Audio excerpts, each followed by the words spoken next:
Hello everyone! Welcome to Pages and Paces. I'm Jenna. And I'm Clarice. And this is Pages and Paces. Stories we read. The lives we live.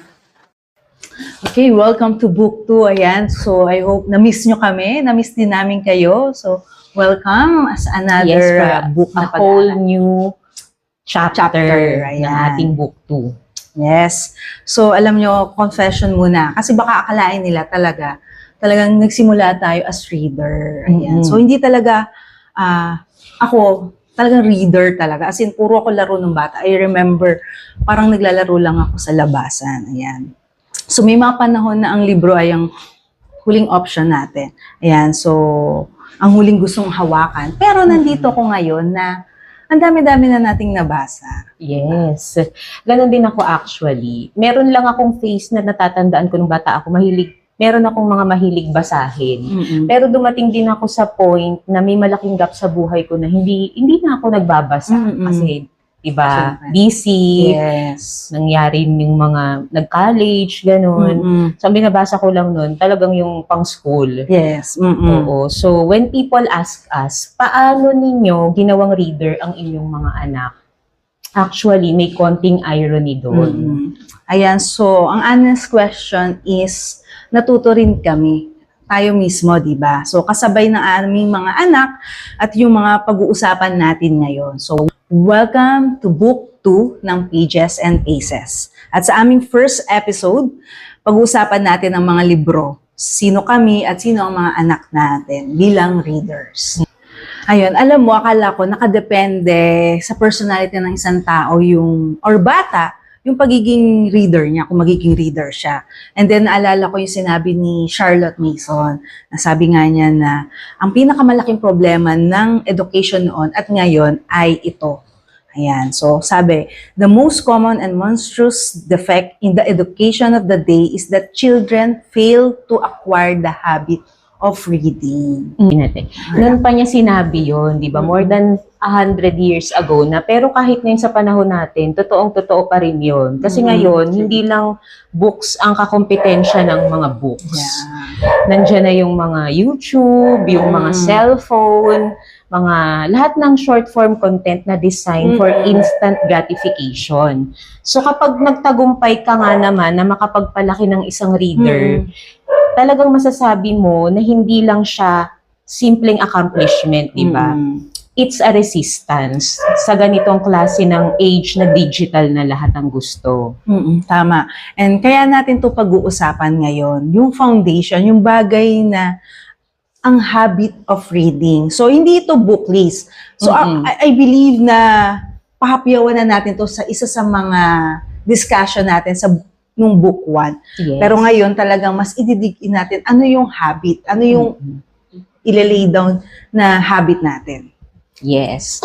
Paano nga ba ginagawang reader ang isang bata? So, magbibigay tayo ng mga tips. Siyempre, tip number 1, mag-read aloud every day, kahit 10 minuto.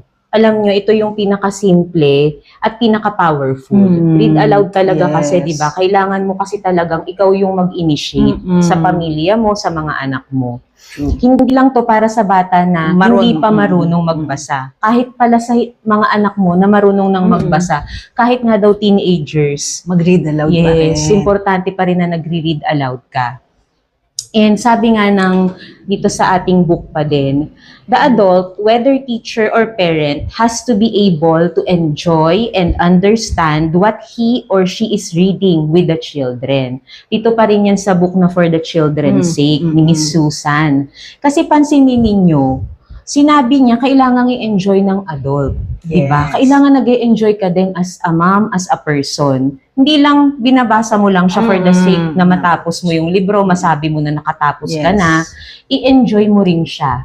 Kasi kapag nararamdaman ng anak mo na talagang gusto mo yung ginagawa mo, yung binabasa mo, nafe-feel nila yun at na-curious sila dun. Ayan, so talagang tama. So ito pa, ano natin kay Charlotte Mason. Children should have the joy of living in far lands, in other persons at other times. A delightful double existence, and this joy they will find for the most part in their storybook. Ayan, so parang dadalhin mo sila dun sa, alam mo yun, talaga madadala sila eh. Pag nag-read ka, ano yung character, ayan, delightful double existence. So sabi parang, ang bata ay nabubuhay ng dalawang buhay. Ang sarili niyang buhay, tapos, at ang buhay ng character na binasa niya dun sa libro. At yun yung feeling na yun yung gusto mo, na ibigay natin sa mga anak natin. At yun yung talagang isang mundo na maaari nilang tuklasin. So, di ba, sila, ano pang book? Parang na-enjoy ko to, ano pa yung book na makikilala ko? Character na makikilala ko. At saka isa pa, sabi nga, ang difference daw sa pagbabasa mo ng libro, tsaka yung manunood ka ng movie. Sa movie, parang nanonood ka, pinapanood mo yung mga characters. Yes. Pero pag nagbasa ka, makaka-relate ka dun sa isang character para ka talagang nandoon mismo. Yes. So, kayo ba, anong pinaka-enjoy nyong basahin sa anak mo? Tapos, ikaw mismo, ano yung excited kang makarating sa susunod na chapter? Madami actually. Na-discuss din natin to dun sa Yeah. Charlotte Mason episode natin last book o sa book 1 na kapag talaga kasi living book, di ba? Talagang makukuha ka na kahit sa simula na kinikilala mo pa lang yung mga characters, medyo hindi ka pa interested, pero as you move sa mga chapters niya, talagang ma-excite ka kahit history book pa yan, kahit mga fiction or iba't ibang klaseng mga books. Kaya dito, ang naiisip ko dito is yung Pinocchio na kasi alam nyo, pag kinumpare din natin yung mga Disney versions versus dun sa real book talaga, iba talaga siya. True. Talagang mas deeper yung pagkakakilala mo dun sa mga characters. Talagang detailed. Kasi parang tama. yung Secret Garden din, di ba? Maganda siya nung pinapanood natin, pero nung nabasa mo, iba pa rin siya. So, yun. Yun yung sa amin, mga classics talaga kasi nabanggit mo nga yan. Kasi pinapanood na natin siya before, di ba, nung bata tayo. Nauna yung panonood natin. Tapos ngayon, nababasa natin siya. So, mas nahook ka. Kasi ito pala yung nangyayari dun Tapos sa... na-visualize mo dati, ang saya nung bata ka. Yan. So, kami naman, ang ko ngayon, hindi lang particular, pero kunyari yung bedtime story namin, yun talaga read aloud. Kasi nga, yung isa ko, the independent reader na siya, so most of the time, siya na. Pero, ang nakita ko doon na yung pinaka-bunso ko, nagre-read aloud kami sa gabi, pero alam na niya na study time ng morning. Hindi niya hahayaan na wala kaming reading time, story time, sasabihin niya, dun sa living book na binabasa namin. So parang, pero ngayon kasi ako, nahuhook ako sa answering of the freedom cry na sa history, ayan. Kasi parang dun ko na grabe pala, sobrang hindi talaga lahat may laya. Tapos parang na-appreciate ko yung freedom na binigay sa atin ni Jesus. Yes. So yun. Marerelate mo siya. Yes. Mas na-appreciate mo yung freedom mo dito sa bansa natin, kung saan tayo ngayon. Ayan. So, tip number 2 naman, huwag pilitin, kundi i-invite. Ayun, ito ang pinakamahirap na tanggapin, di ba? Lalo na para sa mga nanay na gusto agad na result agad, na gusto nila agad. I-force nila magbasa yung mga anak nila or pinakamabilis na paraan para maumay ang isang bata, ay yung pilitin mo sila. Tama. Ayan. Oo. Book indigestion nga daw ang mangyayari sa mga anak natin. Kahit sa atin din naman siguro, di ba? Pag ala ka sa mood magbasa or hindi ka pa... Tapos pinipilit mo. hindi ka pa nakaka-build ng habit. Hindi mo talaga siya ma-appreciate. Ganun lang kasimple. Magkakaroon siya ng... Sa halip na mahalin niya, parang mapopobia siya doon, magkakatroma siya. Kapag pinilit mo sila, nauusog mo sila sa pagbabasa. So, ang trabaho natin ay hindi pala magpilit, kundi mag-invite, mag-alok, at hayaan sila ang lumapit. Give your child a single valuable idea, and you have done more for his education than if you had laid upon his mind the burden of bushels of information, sabi yan ni Charlotte Mason. Ayan. So, isang idea, hindi buong curriculum na agad, di ba? Hindi isang library, kundi isang idea na nag-click, na naisip nila habang naglalaro o bago matulog. Yun yung mas mahalaga kaysa sa lahat ng worksheet or reading logs na pinagsabay-sabay natin. Ayan. So, pinaranasan ka na bang pinilit mo yung anak mo na magbasa at napagsisihan mo, ano yung nangyari? dito, kasi nga, as na-share ko sa mga previous nating mga podcast, chapters, maaga akong nag-ipon ng libro. So, ang naging challenge ko, so syempre, nalaman ko kailangan i-ano mo dyan yung libro eh. Yung ikalat mo, Ilatag dapat mo. reachable sa kanila. So, ang naging challenge ko dito is yung binili mong libro, parang ayaw mo siyang malukot. True. Tapos Ayaw kung mo siyang- expensive. Oo, kung expensive. Oo. Kung hindi yan, Totoo, kasi una same. kong binili nun, brand new talaga. Same. De, syempre, pag andyan na anak mo, halimbawa, 1-year-old, in-expose mo, syempre, talagang i-explore niya. So, umasa ka, may mga matutupi, malulukot, mapipilas, tama, may dinrawingan. So, during yung stage na yon, ang challenge is sa akin. Oo. Kasi kung gusto mo talagang makabuild ng habit, kailangan nakikita mong naaabot nila yung libro, binabasa. Tsaka yung pagbabasa mo sa kanila din na may time ka dapat pag inabot sa'yo yung libro, kahit ilang beses ipabasa sa'yo yun, dapat basahin mo. Di ba?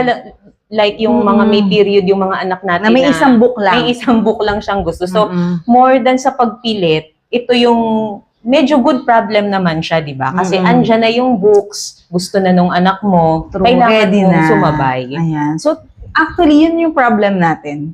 Hindi ang problem ay yung habit eh. Kasi parang, siguro nga dahil maaga tayo nagsimula na nung nandito na tayo, talagang niyakap na natin yung pagbabasa. So, naging tendency talaga. Ako rin kasi yun yung problem ko.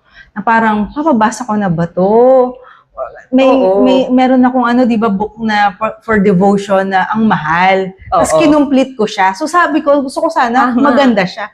Wala. Kasi may isang favorite doon na napilas, natanggal yung parang letting go. Kasi ang importante, na-enjoy nila yun, nabasa nila. Or, kunyari, hindi man reader, diba, interested, humawak ng libro.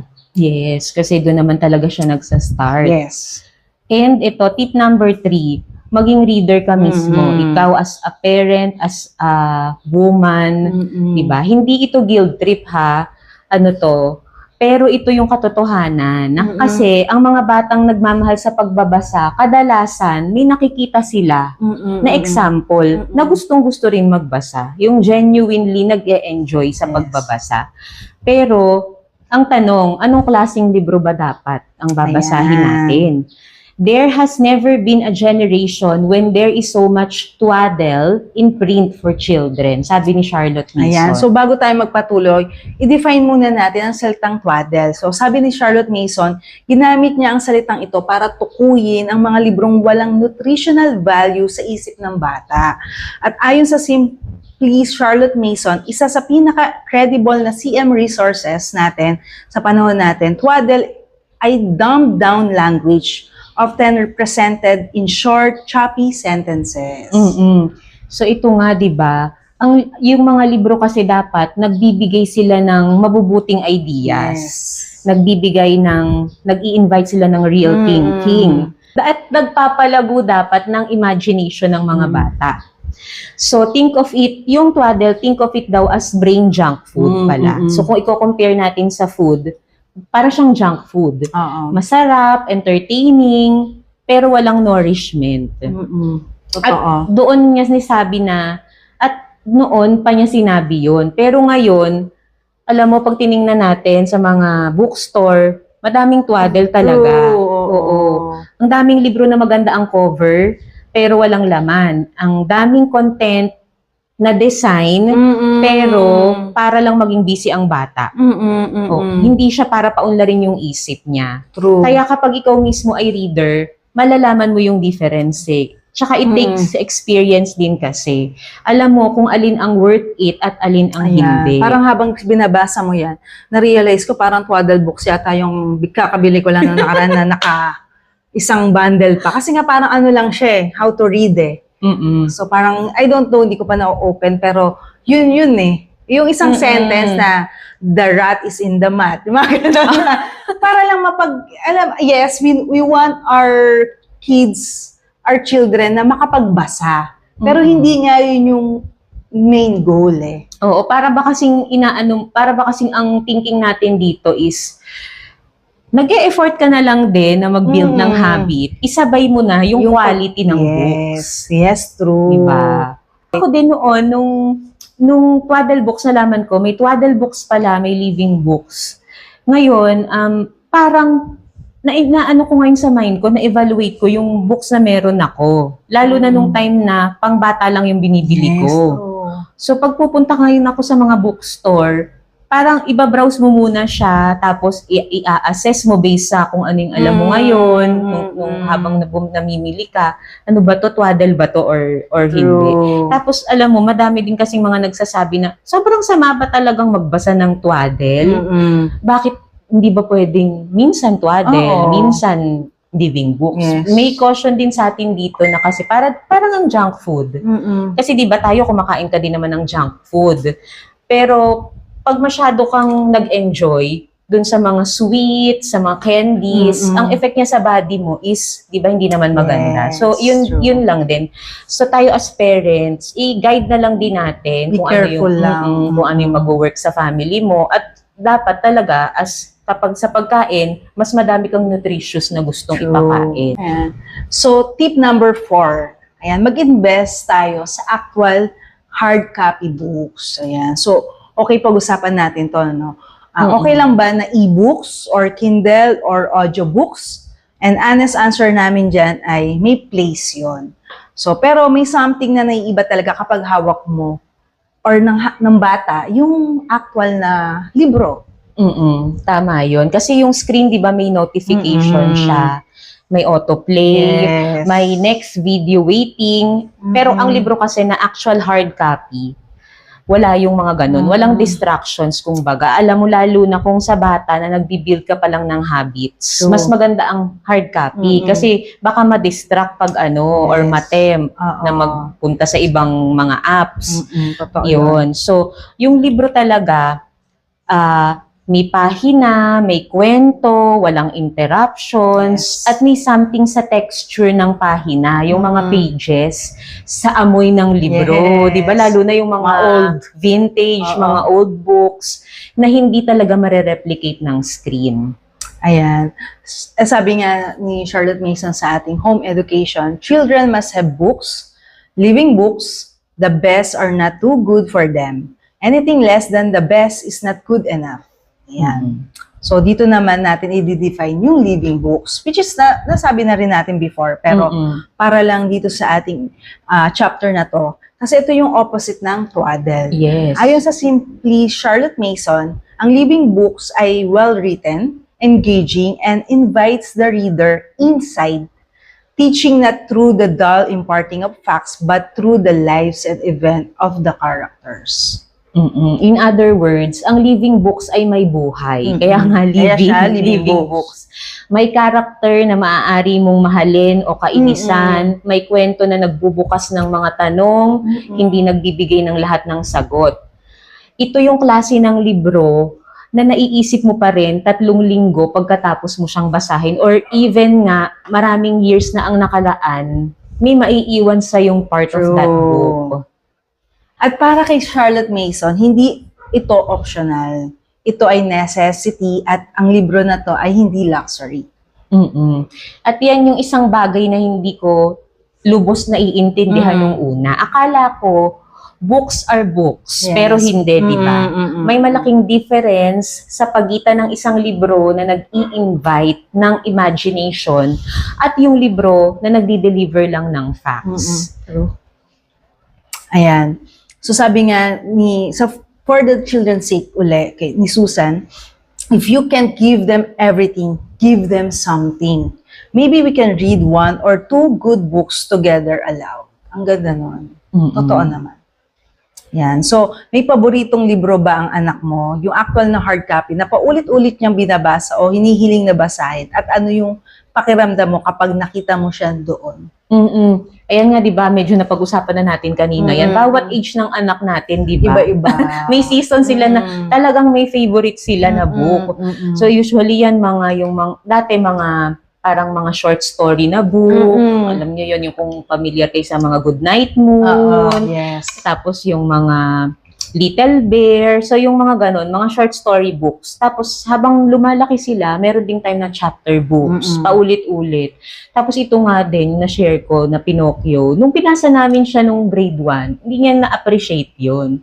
Pero ngayon, parang nababasa niya yung isang buong book ng siya lang. ng siya lang, nang mag-isa siya. So, ito din encouragement din sa mga nagsa-start. Meron talagang libro na it grows with your child, Yes, di ba? true. May time na hindi mo siya feel. Ikaw din naman, di ba, as a person. True. May specific, dadating ka sa isang specific time sa buhay mo na ma-appreciate mo na yun. At ang nafe-feel ko doon, syempre nakakatuwa. Kasi 'di ba, ang gusto talaga natin ma-build yung habit of reading eh. Yes. Kung kahit hindi mo na sila pinipilit, yun ang pipiliin nila kung may cellphone diyan, may TV diyan, tapos may libro.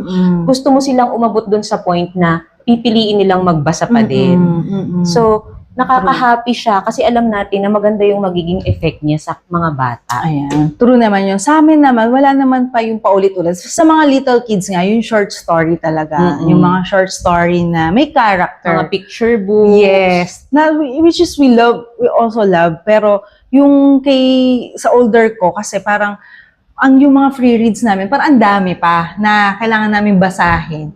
Pero wala pa kaming inuulit. Pero nagkaroon ako ng idea sa'yo na buhay na ako yung magbasa or read aloud. Read aloud. Yes. Kasi baka nga, that season, hindi niya pa na-appreciate. Pero baka this season, mas ma-appreciate na niya. Paano ba natin pinipili ang mga libro para sa ating mga anak? So ngayon,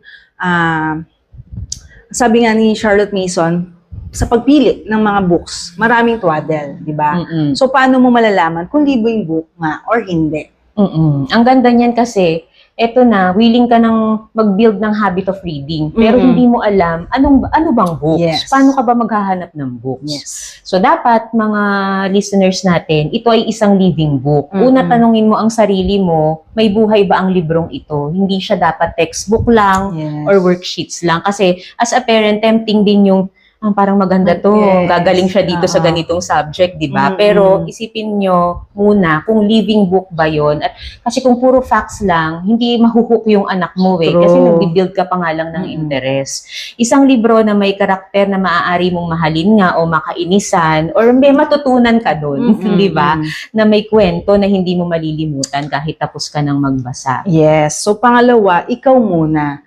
So bago mo ibigay sa anak mo, basahin mo muna. Kung hindi mo ito ma-enjoy bilang reader, hindi mo muna ito bibigay sa anak mo. Hindi mo siya mabibigay with conviction, di ba? Kasi nga, ikaw nga mismo, Tama. hindi ka nag-enjoy, di ba? Paano mo pa sasabihin, basahin mo to? Oo. Di ba? So, kailangan ma-enjoy mo muna siya mismo. Oo, sabi nga, naalala ko yung sinabi ni C.S. Lewis, yung children's book daw, na hindi na-enjoy ng adult is not a good children's book. Kasi pag sinabi mong children's book, hindi lang naman pambata, di ba? Kasi pag lumaki ka, naging bata ka din eh. Yes. So, mas actually, pag iba yung effect na sa atin yung ng mga may children book. impact pa rin sa'yo yun. Kaya maganda ding tip at na mag-guide tayo.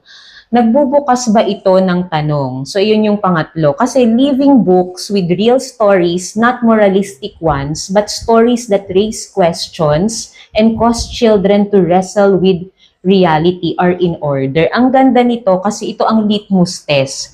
Kung pagkatapos ng libro, maraming tanong yung anak mo, ang ibig sabihin maganda yun. Ibig sabihin daw nun, nag-think siya, nag-wrestle siya, at yun yung wrestling na yun yung totoong education. Yes. So, at isa pa, ito ay galing directly kay Charlotte Mason mismo. Ang bata mismo ang pinakamagandang judge kung ito ay living book or hindi. So, sinabi niya, the children themselves are the expert in this case. A single page will elicit a verdict. So, bigay mo ang libro, panoorin mo ang iyong anak, ang kanyang reaksyon, yun ang sagot. Maganda yun kasi maraming times na, halimbawa, bago ka pa lang, hindi mo sure kung twaddle ba to o living book. Tama eh, kasi pag walang natutunan dun yung anak mo or hindi na bibuild yung love for learning, magkaka-idea ka na baka palitan mo na yung mga books mo.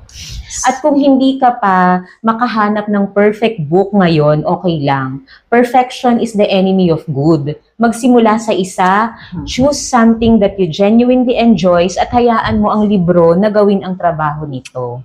True naman. So, readers are made not born. And the person who makes them, hindi yun yung pinakamagandang library, kundi kayo mga moms, mga parents, sa tabi nila, nagbubukas ng libro araw-araw. Tama. At kung hindi ka pa reader ngayon, okay lang. Magsimula ka pa rin kasabay ng iyong anak. Kasi yung mga pinakamagandang kwento na mababasa nila, yun yung nanay na pumipili rin magbasa.